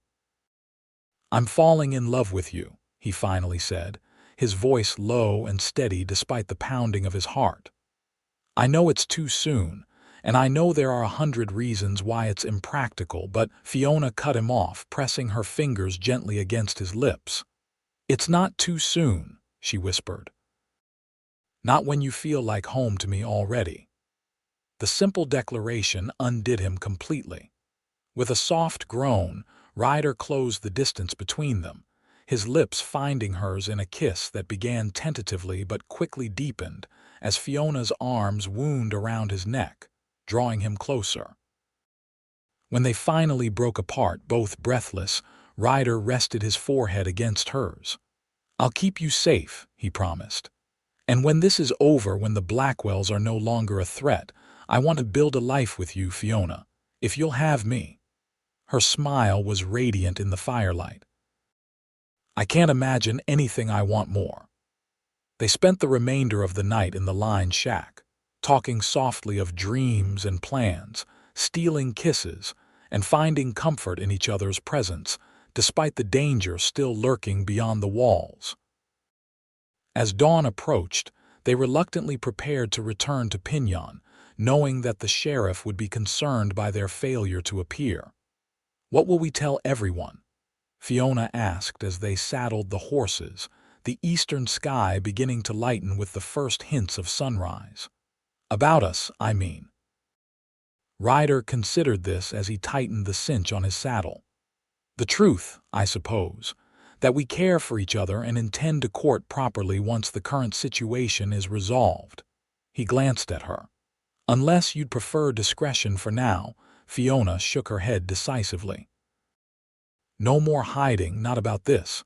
Life's too uncertain, as we discovered last night." She approached him, placing a hand on his chest. "I want everyone to know that I've chosen you, Ryder Vance, and that I'm proud to stand beside you."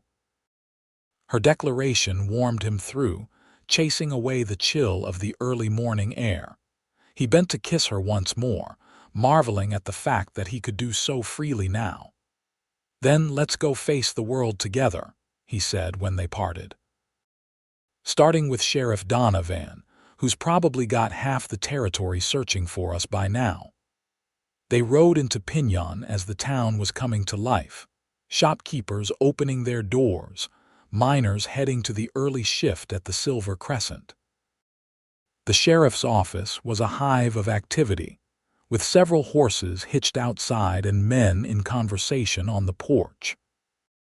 Sheriff Donovan himself spotted them first, relief washing over his weathered features before quickly being replaced by concern as he noted their disheveled appearance and the absence of Ryder's rifle, which had been lost in the cabin fire. "Vance? Miss Evans." "Thank God," he exclaimed, hurrying to meet them as they dismounted. "We were about to send out a search party." "What happened?" Quickly, Ryder recounted the events of the previous night: the Blackwell's attack, the fire, their escape and shelter at the line shack. The sheriff's expression grew increasingly grim as the tale unfolded. "Damned cowards," he muttered when Ryder finished, "burning a man out of his own home." He shook his head disgustedly. "But I'm grateful you both made it out safely. That was quick thinking with the root cellar." "The question is, how did they find us?" Ryder asked, the thought having troubled him throughout the night. "No one knew Miss Evans would be staying at my place except you, Deputy Myers, and Mrs. Holloway." The sheriff frowned thoughtfully. "Could they have followed you from town?" "Possible, but we were careful, and you and Myers rode with us partway." Ryder shook his head. "It feels more like they knew exactly where to look." "Could be they've been watching your place for a while as a potential target," Donovan suggested. "Blackwells have been operating in this territory long enough to know most of the homesteads and who owns them." It was a plausible explanation, but something about it didn't sit right with Ryder. Still, there were more pressing concerns at the moment. "What about school today?" Fiona asked, ever mindful of her responsibilities despite everything they'd been through. "The children, already taken care of," the sheriff assured her. "When you didn't arrive at the schoolhouse this morning, Mrs. Patterson went over and told the children there'd be no school today due to an emergency. Most of them are probably enjoying an unexpected holiday as we speak." Fiona nodded, looking relieved but also conflicted. "I hate to disappoint them, but under the circumstances." "No one expects you to teach after what you've been through, Miss Evans," the sheriff said kindly. "In fact, I'd suggest you take a day or two to recover. The school board will understand." But Fiona shook her head firmly. "No, I want to continue. The children need consistency, especially in uncertain times. I'll teach tomorrow as planned." The sheriff looked as though he might argue, but something in Fiona's determined expression made him think better of it. "Very well. But we'll need to arrange secure accommodations for you both in the meantime." Clearly, Staying outside town isn't an option anymore. They can stay at my place, offered Deputy Myers, who had joined them during the conversation. It's small, but I've got a spare room my sister uses when she visits from Santa Fe, and it's right next to the jail, so about as safe as anywhere in Pinon. Sheriff Donovan nodded approvingly. Good thinking, Myers. He turned to Ryder and Fiona. Unless you have a better suggestion. Ryder glanced at Fiona, who gave a slight nod of agreement. That sounds fine, Sheriff, and thank you, Myers. Just until we catch the Blackwells, the deputy said with a shrug. Speaking of which, we got word this morning that the extra men from the Territorial Marshal's office should arrive by noon today. Once they're here, we can organize a proper manhunt. As the plans were being discussed, Ryder noticed that Fiona was swaying slightly on her feet, the exhaustion of their ordeal finally catching up with her. Without a word, he slipped an arm around her waist, supporting her discreetly. Sheriff Donovan noticed too and immediately cut the conversation short. You both need rest. Myers, show them to your place and get them settled. We can talk strategy once the Territorial Marshals arrive. The deputy's home was indeed small but neat, with a spare bedroom that, while modest, was a welcome sight after their night in the line shack. Fiona sank onto the bed gratefully while Ryder conferred briefly with Myers about security arrangements. When they were finally alone, Ryder sat beside Fiona on the edge of the bed, taking her hand in his. You should try to sleep, he suggested gently. You're exhausted. Fiona nodded, her eyelids already heavy. Will you stay? She asked softly. Just until I fall asleep. Of course, he promised, brushing a strand of hair from her face. I'm not going anywhere. As she drifted off, still fully clothed atop the quilt, Ryder watched over her, his mind working through the events of the past 24 hours. Something about the Blackwell's attack still troubled him, the timing, the precision of it. It felt less like opportunistic revenge and more like a carefully planned operation, but those concerns could wait. For now, seeing Fiona safe and at rest was all that mattered. Whatever came next, they would face it together. That much, at least, was certain. The following days brought a flurry of activity to Pinon. The Territorial Marshals arrived as promised, bringing with them wanted posters and detailed information about the Blackwell's recent crime spree across New Mexico. A comprehensive manhunt was organized, with teams of lawmen combing the surrounding countryside for any sign of the outlaws. Despite Sheriff Donovan's suggestion that she take time to recover, Fiona insisted on resuming her teaching duties the very next day after their ordeal. Ryder accompanied her to and from the schoolhouse, with at least one deputy always nearby during school hours. The children, sensing something significant had occurred, were unusually well behaved, and many of their parents made a point of expressing support for their new teacher. In the evenings, Ryder and Fiona stayed at Deputy Myers' home, which had been reinforced with additional locks and shutters. Despite the circumstances, they managed to find moments of privacy to talk, to hold each other, to share soft kisses that deepened their newly acknowledged feelings. 5 days after the attack on Ryder's cabin, Sheriff Donovan called them to his office with news. His expression was both grim and satisfied as they took seats across from his desk. We found them, he announced without preamble. Or rather, a rancher found them about 15 miles southwest of here. Dead. Fiona gasped softly. Both of them, the Blackwells, the sheriff nodded. Silas and his younger brother, both shot. Looks like they had a disagreement with some other outlaws over the proceeds from the Santa Fe bank robbery. At least, that's our best guess, since the money was missing. Ryder absorbed this news with mixed emotions. Relief was foremost. The threat to Fiona was eliminated. but there was also an unsettling sense of incompletion, as though the narrative had ended too abruptly without resolution. "You're sure it's them?" he asked. "No doubt about it," Donovan confirmed. "Territorial marshals identified the bodies. Even found your rifle in their possession. Vance must have taken it from your cabin that night." Fiona reached for Ryder's hand, squeezing it gently. "It's over then," she said, her voice a mixture of relief and disbelief. "We're safe." "Yes, madam," the sheriff agreed. "You can go back to your normal lives now, though." He hesitated, his gaze moving between them with a knowing look.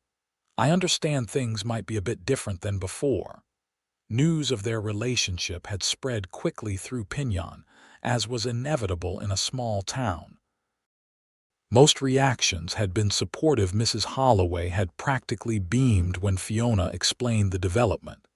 And Mrs. Patterson had started setting aside her best apple pie whenever Ryder and Fiona came into the cafe. Even the school board, initially concerned about their new teacher's romantic entanglement, had been reassured by Ryder's obvious respectability and his clear intentions toward Fiona. "Yes, things are different," Ryder acknowledged, meeting the sheriff's gaze steadily. "Miss Evans and I intend to court properly now that the danger is past." Sheriff Donovan nodded approvingly. "Glad to hear it. You two deserve some happiness after what you've been through." He rose, indicating the meeting was concluded. "You're free to return to your previous accommodations whenever you wish, though I imagine Myers won't mind if you need another day or two to make arrangements." As they left the sheriff's office, stepping out into the bright autumn sunshine, Ryder and Fiona paused on the boardwalk, the reality of their newfound safety still sinking in. "It doesn't seem real," Fiona murmured, her face turned up to the sun. "That it's actually over." Ryder understood exactly what she meant. The threat had loomed so large for the past week that its sudden removal left a strange void. "It'll take some getting used to," he agreed, "but we have time now, all the time we need." She smiled up at him, her blue eyes bright with possibilities. "What happens next? For us, I mean." It was a question Ryder had been pondering since hearing the sheriff's news. With the immediate danger gone, practical considerations came to the forefront. His cabin was destroyed, which meant he had no home to offer Fiona. His land remained, but rebuilding would take time and money. "First, I need to find a place to live in town while I rebuild the cabin," he said thoughtfully. "Then I should speak to Mr. Harrington at the mine about reducing my hours so I can work on the construction." Fiona nodded, but there was a hint of uncertainty in her expression.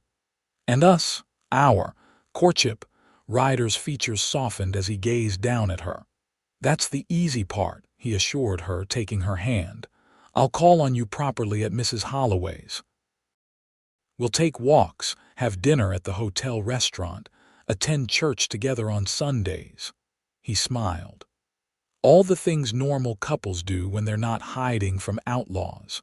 This drew a laugh from Fiona, the sound light and carefree in a way Ryder hadn't heard before. It struck him then that despite the danger they'd faced together, or perhaps because of it, they'd never experienced the ordinary rhythms of courtship. The realization was oddly exciting. There was still so much to learn about each other, so many simple pleasures to share. "I'd like that," Fiona said, squeezing his hand. "Very much." Later that day, Ryder escorted Fiona back to Mrs. Holloway's boarding house, carrying her small valise as they walked up the path to the front porch.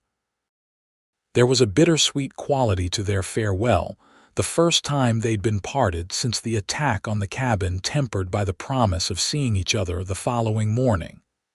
"Will you be comfortable at the hotel?"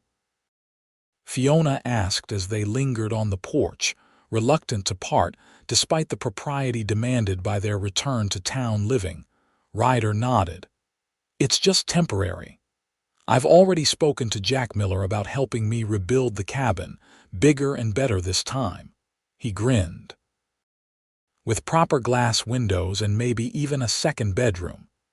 The implication hung in the air between them, unspoken but understood. A home built for two for a future together. I should check on my land tomorrow after school, Ryder continued.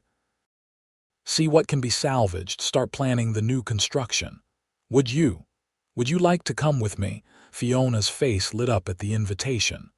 I'd love to. Perhaps we could bring a picnic, make it a proper outing, Ryder echoed, smiling at her enthusiasm. It's a date.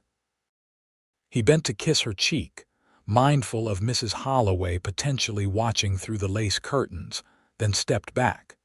Sleep well, Fiona. I'll see you in the morning. As he walked toward the hotel where he'd secured a room, Ryder found himself filled with an unfamiliar sense of optimism. The future stretched before him, full of possibilities that had seemed remote just weeks ago: a home, a horse ranch, and most importantly, a life shared with Fiona. For the first time in longer than he could remember, Ryder Vance was looking forward to tomorrow. The next afternoon, as promised, Ryder took Fiona to see his land. The October day was perfect, crisp and clear, with just enough warmth from the sun to make riding pleasant. They carried a picnic basket prepared by Mrs. Holloway, who had embraced their courtship with enthusiasm, constantly finding excuses to sing Ryder's praises to anyone who would listen. As they approached the property, Ryder felt a pang at the sight of his ruined cabin. The fire had consumed most of the structure, leaving only blackened timbers and the stone chimney standing amid the ashes. But the rest of the land was untouched, the corral still sturdy, the creek flowing clear and bright in the autumn sunlight, the grass beginning to turn golden with the changing season. It's still beautiful, Fiona said softly as they dismounted. The land itself, I mean. Ryder nodded, surveying the damage with a practical eye. The cabin can be rebuilt, better than before. He pointed to an area slightly uphill from the burned structure. I'm thinking of building there this time. Better view and less chance of the creek flooding in spring. Fiona walked beside him as he toured the property, pointing out his plans where the new stable would stand, the paddocks for breeding stock, the garden he envisioned. She listened intently, offering suggestions occasionally, her enthusiasm matching his own. They spread their picnic on a flat rock overlooking the creek, the same spot where they'd sat on their first outing together. As they ate, Ryder found himself watching Fiona more than the view, struck once again by how naturally she fit into this setting, into his dreams for the future. What? She asked, catching his gaze. Just thinking how right you look here, he admitted, like you belong. A soft blush colored her cheeks. I was thinking the same thing about belonging. She hesitated, then continued, Ryder, there's something I need to ask you, and I hope it's not too forward of me. He raised an eyebrow, intrigued. Ask away. That is, do you intend? She took a breath, visibly gathering her courage. Is marriage something you're considering? For us, I mean. Eventually. The directness of the question caught him by surprise, though in retrospect it shouldn't have. Fiona had proven herself to be forthright in all things, one of the many qualities he admired about her. Yes, he replied simply. Very much so. I thought I'd made that clear, but if not, yes, Fiona, I want to marry you. When you're ready. The smile that lit her face was dazzling. I needed to be sure, she explained, because I've been thinking about the future too, about building something here together. She gestured at the surrounding land. I can see it so clearly, teaching at the school in town, coming home to this place, to you. Children eventually, running across these fields. The vision she painted matched so perfectly with his own dreams that Ryder felt his throat tighten with emotion. Without a word, he reached into his pocket and withdrew a small object he'd been carrying for the past 2 days, waiting for the right moment. "I bought this in town yesterday," he said, opening his palm to reveal a simple gold band set with a small but perfect diamond. "It was my mother's originally. I had it sent from Texas after." He cleared his throat. "After I realized how I felt about you, I was waiting for the right time to ask, but since you've brought it up." Fiona's eyes widened as she stared at the ring, then lifted to meet his gaze. "Ryder." He took her hand gently in his. "Fiona Evans, will you marry me? Not immediately, we can wait until the cabin's rebuilt, or longer if you prefer. But I know with absolute certainty that you're the woman I want to spend my life with." "Yes," she whispered, tears shimmering in her blue eyes. "Yes, Ryder Vance, I will marry you." A small laugh escaped her. "And I don't mind waiting until the cabin's rebuilt, but not a day longer than necessary." With hands that weren't entirely steady, Ryder slipped the ring onto her finger. It fit perfectly, as if it had been made for her. "I promise to make you happy," he said softly, "to build a good life for us here." "You already make me happy," Fiona replied, leaning forward to seal their engagement with a kiss that spoke of promises kept and a future shared. The following months passed in a blur of activity. Ryder divided his time between his work at the mine and the construction of the new cabin, which quickly evolved into plans for a proper house, as Fiona's input was incorporated. She continued teaching at the school, winning the hearts of her students and their parents with her dedication and innovative teaching methods. Their engagement became official with an announcement in the local newspaper, followed by a small celebration at Mrs. Patterson's cafe, where the entire town seemed to turn out to wish them well. Mrs. Holloway appointed herself unofficial wedding planner, consulting frequently with Fiona about every detail from the bride's dress to the cake flavors.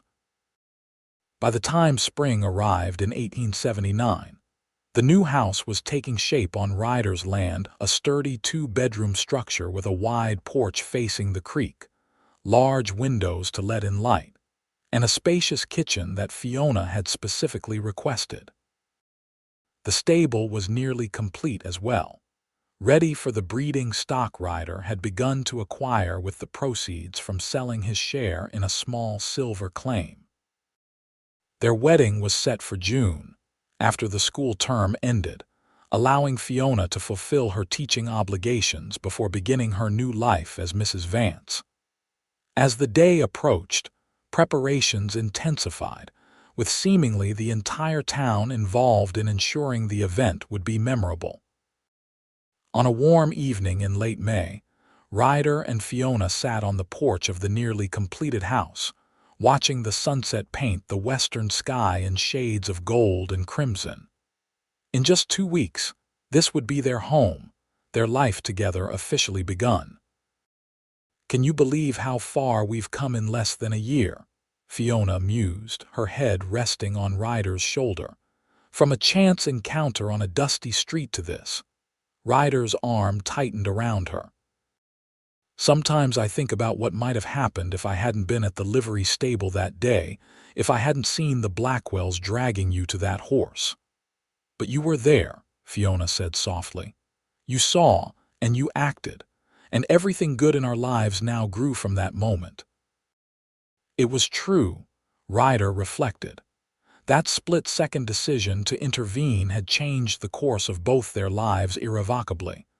What had begun as a simple act of decency had led to the greatest happiness he'd ever known. "No regrets, then?" he asked, though he already knew the answer. Fiona turned to face him, her blue eyes serious in the fading light. "None whatsoever.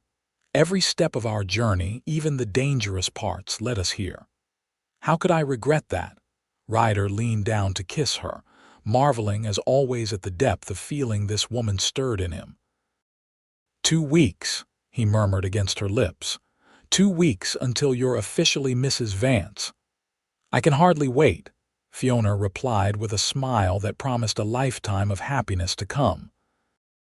Their wedding day dawned bright and clear. the June sky a flawless blue above Pinyon as the town turned out for the celebration. The ceremony took place in the small church, with Sheriff Donovan giving the bride away and Deputy Myers serving as best man. Fiona was radiant in a gown of ivory satin that Mrs. Holloway had helped her select from a catalog, a crown of wildflowers in her honey blonde hair. As they exchanged vows, Ryder was struck by the journey that had brought them to this moment, the danger they'd faced together, the bond that had formed in the crucible of those experiences, the love that had blossomed despite, or perhaps because of, the adversity they'd overcome. "I now pronounce you husband and wife," the preacher declared to the packed church. "You may kiss the bride." Ryder didn't hesitate, drawing Fiona into his arms and sealing their union with a kiss that drew cheers and a few good-natured whistles from the assembled guests. When they turned to face the congregation as Mr. and Mrs. Vance, the applause was deafening. The reception that followed lasted well into the evening, with the entire town joining in the celebration at the newly completed Vance homestead. There was music and dancing, generous amounts of food and drink, and an atmosphere of genuine joy that reflected the community's affection for the couple. As the festivities wound down and the guests gradually departed, Ryder and Fiona stood on the porch of their new home, waving goodbye to the last wagons heading back to town. The house behind them was quiet now, filled with wedding gifts and ready to begin its role as the heart of their shared life. "Welcome home, Mrs. Vance," Ryder said softly, drawing Fiona into his arms as the last wagon disappeared from view. She looked up at him, her face glowing with happiness in the light of the rising moon. "Home," she repeated, savoring the word. "Our home. I love the sound of that." "As do I," Ryder agreed, lifting her effortlessly into his arms to carry her across the threshold. Inside, the house was simple but comfortable, with furniture they'd selected together and touches that reflected both their tastes. Books from Fiona's collection sharing shelf space with Ryder's few treasured possessions. A quilt made by her mother spread across their bed, photographs of both their families displayed on the mantel. Later, as they lay together in the quiet darkness of their first night as husband and wife, Fiona traced lazy patterns on Ryder's chest, her voice drowsy with contentment. "Do you ever think about how different our lives might have been if you hadn't been there that day? If you hadn't cut me free from those ropes?" Ryder's arms tightened around her. "I try not to think about it, the idea of you in the Blackwell's hands." He shook his head, banishing the thought. "Besides, I believe we would have found each other somehow, even if it hadn't happened that way. Some things are just meant to be." Fiona smiled against his skin. "That's remarkably romantic thinking for a former Texas Ranger." "You've changed me," he admitted, stroking her hair, "in all the best ways." "We've changed each other," she corrected gently. "And we'll keep changing, growing together. That's what marriage is, isn't it?" "So I'm told," Ryder replied with a soft chuckle. "We'll figure it out as we go." As Fiona drifted off to sleep in his arms, Ryder remained awake a while longer, reflecting on the extraordinary chain of events that had led them to this moment. From a chance encounter on a dusty street to a love that promised to last a lifetime, their story had been one of danger overcome and happiness hard won. Whatever the future held, the horse ranch they were building, the family they hoped to create, the life they would share, Ryder knew with absolute certainty that he would face it with Fiona by his side. And that knowledge, more than anything else, gave him a sense of peace and purpose he'd never known before. 5 years later, the Vance homestead had blossomed into one of the most successful horse breeding operations in the New Mexico territory. Ryder's careful selection of stock and Fiona's meticulous record-keeping had built them a reputation that brought buyers from as far away as Colorado and Texas. The house had expanded as well, with a new wing added to accommodate their growing family. 3-year-old James, named for Ryder's father, was the spitting image of his father with the same serious brown eyes and quiet demeanor. 1-year-old Elizabeth, or Ellie as they called her, had her mother's honey blonde hair and curious nature, already toddling determinedly after her brother across the yard. Fiona had continued teaching for 2 years after their marriage, before resigning to focus on their first child and the growing ranch business. She still substituted occasionally at the Pinion School, unable to entirely give up her love of education, and had started a small lending library on their property that drew neighboring families every Sunday after church. On a warm September afternoon, Ryder stood on the porch watching Fiona in the garden. Ellie perched on her hip as she pointed out different flowers and vegetables to the fascinated toddler.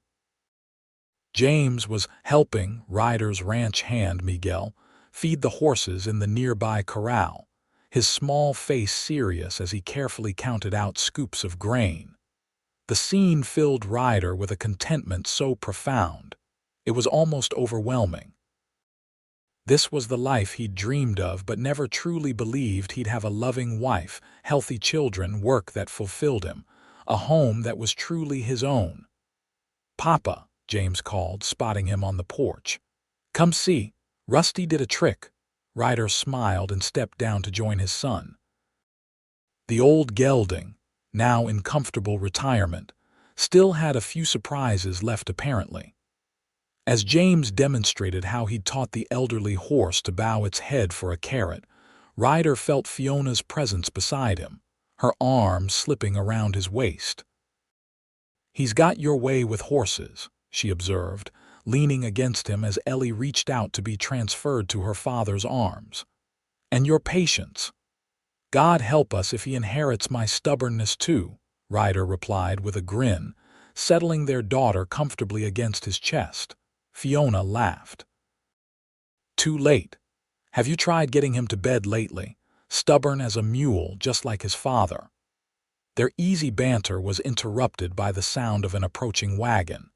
Visitors were common enough these days, with the ranch's growing reputation, but unannounced arrivals were still unusual. "Are you expecting anyone?" Ryder asked, handing Ellie back to Fiona as he recognized the elderly couple in the approaching buggy. "Sheriff and Mrs. Donovan," Fiona identified them with some surprise. "No, they weren't expected. I hope nothing's wrong in town." Donovan had retired from his position 2 years earlier, handing over the badge to Deputy Myers after a distinguished career keeping order in Pinion. He and his wife lived quietly on the edge of town now, occasionally visiting the Vances but rarely without advance notice. "Robert, Margaret," Ryder greeted them as they pulled up in front of the house. "This is an unexpected pleasure." The former sheriff, his hair now completely white but his posture still straight as a ramrod, helped his wife down from the buggy before approaching with an envelope in his hand. "Sorry to drop in unannounced, Vance, Fiona. But this came by special courier to the jail, addressed to you both, and Myers thought it might be important." Ryder took the envelope curiously. It bore an official-looking seal and was indeed addressed to Mr. and Mrs. Ryder Vance with the notation "Urgent Personal" in the corner. "Come inside," Fiona invited, her curiosity evident. "We were just about to have lemonade." As the Donovans made themselves comfortable in the parlor, exclaiming over how much the children had grown since their last visit, Ryder opened the envelope. Inside was a letter on official stationery from the New Mexico Territorial Governor's office. He scanned it quickly, his expression changing from curiosity to shock. "What is it?" Fiona asked, noticing his reaction as she returned from the kitchen with a tray of lemonade. Wordlessly, Ryder handed her the letter. She read it, her blue eyes widening with each line. "I don't understand," she finally said, looking up at Donovan. Why now, after all this time? The former sheriff sighed heavily. That's why I brought it personally. I thought you might have questions. He accepted a glass of lemonade from Fiona with a nod of thanks. The truth is, we've known parts of this story for years, but the final pieces only came together recently when one of the men confessed on his deathbed. Ryder reread the letter, still struggling to process its contents. It was a formal notification that the true circumstances surrounding the Blackwell brothers' deaths 5 years earlier had finally been discovered. They had not, as originally believed, died at the hands of rival outlaws in a dispute over stolen money. Rather, they had been executed by members of a vigilante committee formed by several prominent citizens of Pinyon, specifically to eliminate the threat the Blackwells posed to the town and, in particular, to Ryder and Fiona. You knew about this? Ryder asked Donovan, his voice carefully neutral. The older man shifted uncomfortably. Not at first. By the time I began to suspect, it was already done. And to be honest, Vance, I wasn't inclined to look too closely at how a couple of murderers and kidnappers met their end. Who was involved? Fiona asked quietly, glancing toward the children who were now playing contentedly under Margaret Donovan's watchful eye. The letter names them, Donovan replied. Harrison Miller, the banker, Doc Peterson, Jacob Turner from the general store, a few others. He hesitated, then added reluctantly, and Myers. That's why he sent me with the letter instead of coming himself. He wasn't sure how you'd react. Ryder sat back, absorbing this information. These were men he knew, men he'd done business with for years, men whose children had been taught by Fiona. The idea that they had formed a secret committee to eliminate the Blackwells on his and Fiona's behalf was difficult to comprehend. Why tell us now? Fiona asked, voicing the question that was foremost in Ryder's mind as well. Harrison Miller died last month, Donovan explained. Consumption. On his deathbed, he made a full confession to Reverend Simmons, who felt obligated to report it to the authorities. The territorial governor has decided not to pursue charges against the surviving members of the committee, given the circumstances and the time that's passed, but he felt you deserved to know the truth. A heavy silence fell over the room, broken only by the children's laughter from the corner where they played. Finally, Ryder spoke, his voice thoughtful. All these years, I've wondered about certain things that didn't quite add up. How the Blackwells found my homestead so quickly. How they were supposedly killed by rivals who were never identified. He looked at Donovan directly. It was a setup, wasn't it?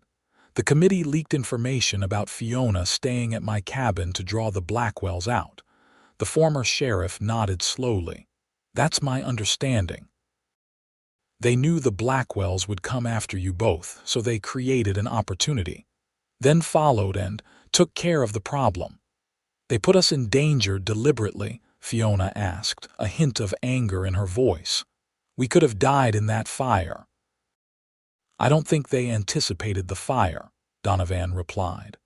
From what Myers told me later, they expected to catch the Blackwells before they reached your cabin, but Silas and his brother moved faster than expected. Ryder placed a calming hand on Fiona's arm, understanding her anger but also seeing the bigger picture. They were trying to protect us in their own way. And the town. The Blackwells had killed before and would have killed again. That doesn't make it right, Fiona insisted, though some of the heat had gone out of her voice. No, Ryder agreed, but it explains a lot. He turned back to Donovan. What does the governor expect us to do with this information? The older man shrugged. Nothing officially. The letter is simply a courtesy, an acknowledgement that you deserve to know the truth. Unofficially. He hesitated. Myers asked me to convey his deepest apologies. He was a young deputy then, caught up in something bigger than himself, but he's carried the guilt of it all these years. Ryder nodded slowly, processing this. Tell him I understand, and while I can't say I approve of the methods, I appreciate the intention behind them. Fiona was quieter, her gaze moving to their children playing innocently across the room. I need time to think about this, she said finally. 5 years ago, those men made decisions that put our lives at risk without our knowledge or consent, but they also removed a threat that might have followed us forever. She sighed deeply. It's a lot to take in. Margaret Donovan, who had been silent during the entire exchange, finally spoke up. Perhaps what matters most isn't how the danger ended, but what you've built since then. She gestured to the comfortable home around them, to the children, to the visible signs of prosperity and happiness. Look at what you've created together. That's the real legacy of those events, isn't it? Her simple wisdom resonated with both Ryder and Fiona. Whatever the complicated truth behind the Blackwell's deaths, the life they'd built together in the years since was real and precious. Thank you for bringing this to us personally, Ryder said to the Donovans, rising to indicate the difficult conversation was concluded. We appreciate your friendship, today and 5 years ago. After the Donovans departed, Ryder and Fiona sat together on the porch swing, watching their children play in the yard as the afternoon sun began its descent toward the western mountains. For a long time, neither spoke, each lost in their own thoughts about the revelations of the day. Does it change anything for you? Fiona finally asked, her head resting on Ryder's shoulder. Knowing that it wasn't fate or justice that removed the Blackwells from our lives, but deliberate action by men we know, Ryder considered this carefully. It changes how I understand what happened, he admitted, but not how I feel about what we've built since then. He took her hand, his thumb brushing over the wedding band that had not left her finger in 5 years. Everything good in our lives, our marriage, our children, this ranch, it all began the moment I saw you being dragged across that street and decided to act. And I decided to trust the stranger with the knife who cut me free, Fiona added with a small smile. Despite my mother's warnings about dangerous Western men, Ryder laughed softly. We've come a long way from that day, and we have a long way still to go together, Fiona replied, her voice warm with promise. As the sun set over their land, painting the sky in breathtaking hues of orange and purple, Ryder Vance reflected on the extraordinary journey that had brought them to this moment. From a chance encounter born of danger to a love that had only deepened with time, their story was one of courage, commitment, and the kind of happiness that comes from building something meaningful together. Whatever complications the past might hold, the future stretched before them bright with possibility, their children growing, their ranch thriving, their love enduring. And in the end, that was all that truly mattered.